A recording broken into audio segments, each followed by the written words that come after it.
Друзья, всем привет! Меня зовут Дмитрий, и спасибо, что зашли ко мне в гости на канал Рецепты вкусной кухни. Сегодня делюсь с вами новым вкусным рецептом слоек с яблоками из готового слоеного теста. В принципе, все готовится как всегда, но начинка будет немного другой. Слойки с этой начинкой получаются настолько вкусные, что я просто не могу с вами не поделиться этим рецептом. Начнем готовить. На 550 грамм слоеного бездрожжевого теста понадобится 250 грамм яблок. Яблоки очищаем, удаляем с яблок середину и нарезаем яблоки мелким кубиком.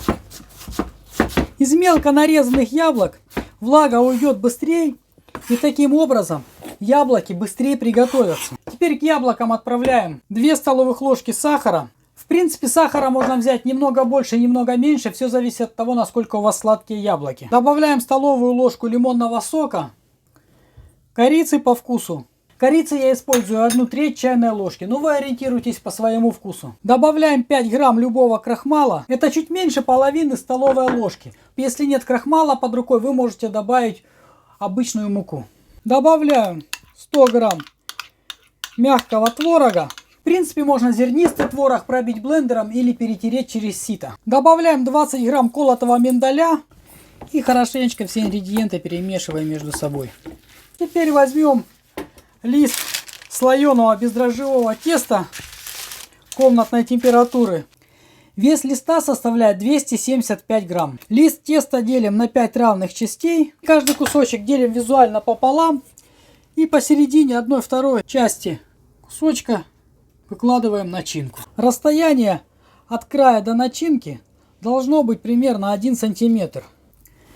Теперь хорошо взбиваем яйцо. В принципе, для начинки вместо яблок вы можете использовать грушу, вишню, клубнику, малину. И яйцом промазываем края и поверхность теста. 1/2 частью теста накрываем начинку и вторую часть теста. Прижимаем края вот таким вот образом. Яйцо хорошо скрепит между собой 2 слоя теста. Вооружаемся вилкой и вилкой защипываем края слоек. На поверхности каждой слойки делаем 3-4 надреза. Это для того, чтобы горячему воздуху было куда выходить. Слойки смазываем яйцом и отправляем слойки в заранее разогретую духовку до 220 градусов вверх-вниз на 15-20 минут. Но вы температуру и время приготовления теста смотрите на упаковке производителя теста, так как у всех производителей слоеного теста указана разная температура и время приготовления изделий. Друзья, как я и говорил, через 20 минут слойки уже были готовы. Я им дал полностью остыть.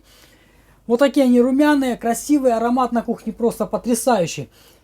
Всего из указанного количества теста получается 10 слоек. Сейчас я покажу, какие они внутри. Друзья, вот такие вот слойки получаются внутри.